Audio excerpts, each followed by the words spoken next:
E a gente estamos chegando ao fim do Setembro Amarelo, mas ainda é tempo de reforçar a importância dos cuidados com a saúde mental. Manter o cérebro sadio vai muito além de consultas médicas e remédios. Passa também por reservar, os momentos aí de lazer e investir também em atividades que estimulem a nossa mente. A gente vai trazer mais detalhes e dicas no Vida Leve de hoje com Raíssa Azevedo. Boa tarde, minha amiga. Muito boa tarde, amigo. É isso mesmo, Setembro Amarelo aí acabando, mas a gente não deixa de reforçar a importância de a gente cuidar da nossa saúde mental. A gente tá nessa onda aí das pinturas, Bobbie Goods, né?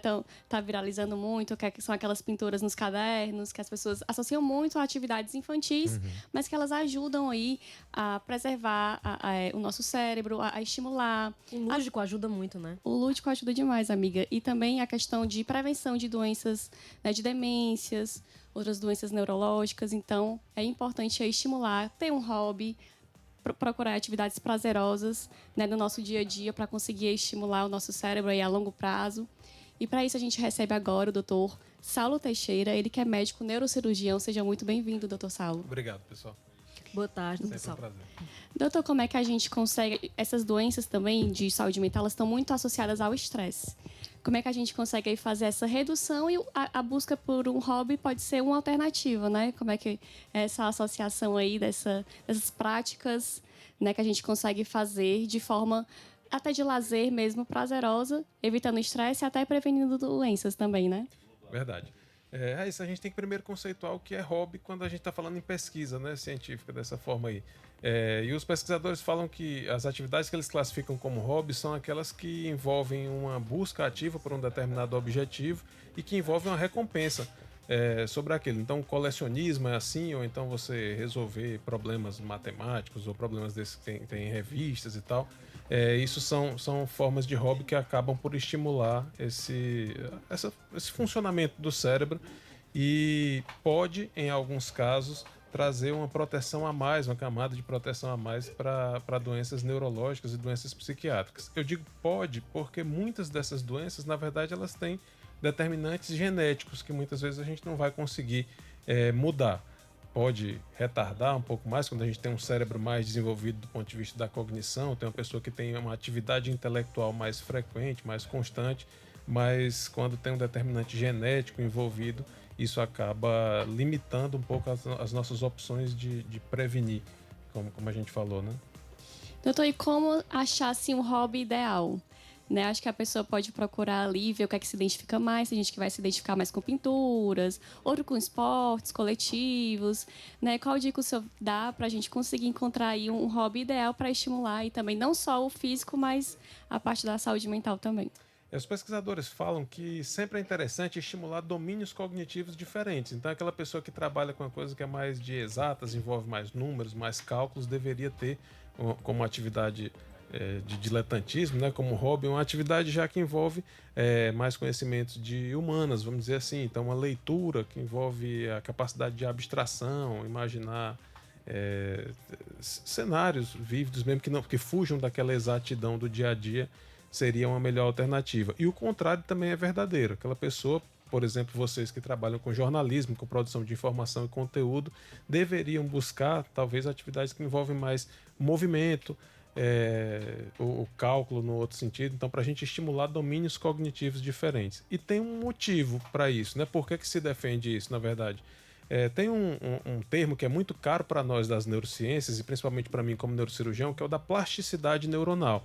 O que é isso, né? O cérebro, ele se desenvolve durante a nossa vida intrauterina, ainda lá no útero da mãe, e durante os primeiros anos da infância ele vai maturando, mas chega um determinado ponto que a gente não produz mais corpos celulares dos neurônios. E o que vai, na verdade, mudar ao longo da vida são as interconexões que a gente faz entre esses neurônios.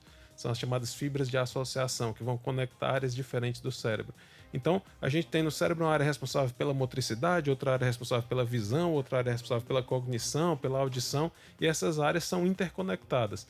quando a gente desenvolve uma atividade, principalmente quando a gente faz uma coisa que é diferente do nosso normal, aquilo que a gente faz de segunda a sexta, de forma profissional e tal, o que a gente está fazendo, em outras palavras, é desenvolver essas conexões e fazer com que o cérebro tenha, inclusive, mais agilidade nessas comunicações, quando a gente desenvolve novas vias de contato, de comunicação entre esses neurônios.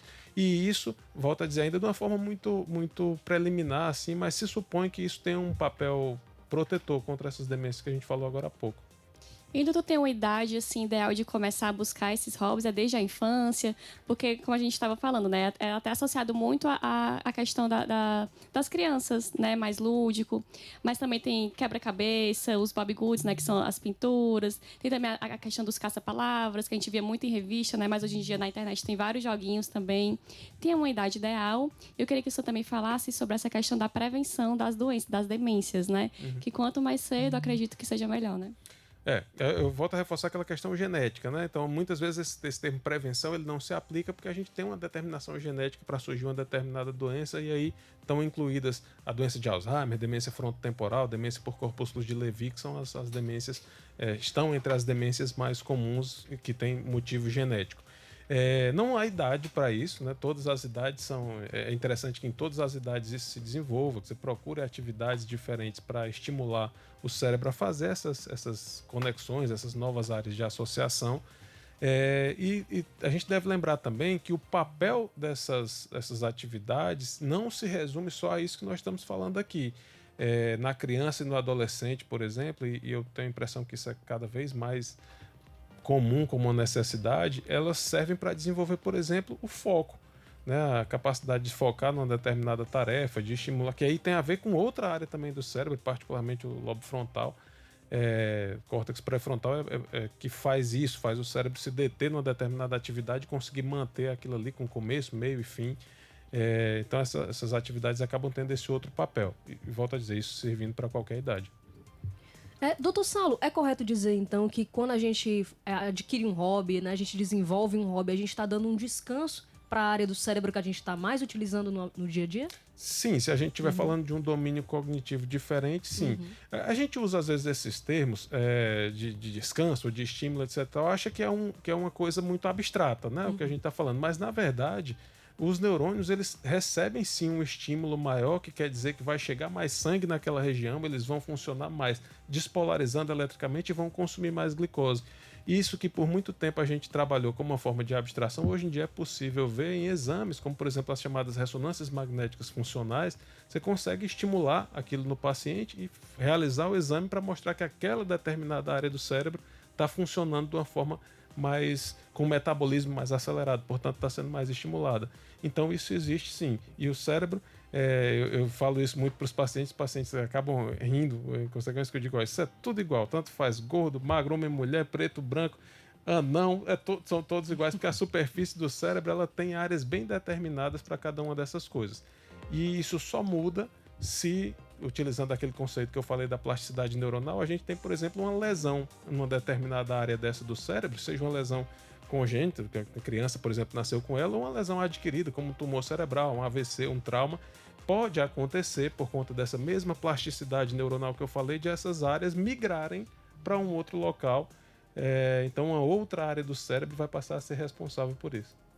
Perfeito, dicas aí valiosas. Eu acho que o importante é você se encontrar, seja no esporte, que você pode levar como um hobby, seja numa pintura, seja num caça-palavras, jogos de memória, quebra-cabeças. Acho que o importante é você se encontrar e encontrar aí um prazer, uma atividade que fuja ali das suas...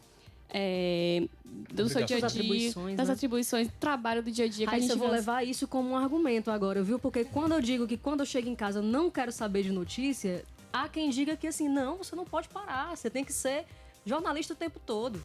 Não, a gente também tem que parar, né? Tem que ter nosso momentinho, né? Exatamente. Muito obrigada. Obrigada a vocês. Raíssa. Obrigada, doutor Saulo. Obrigada, Foi um prazer recebê-lo aqui.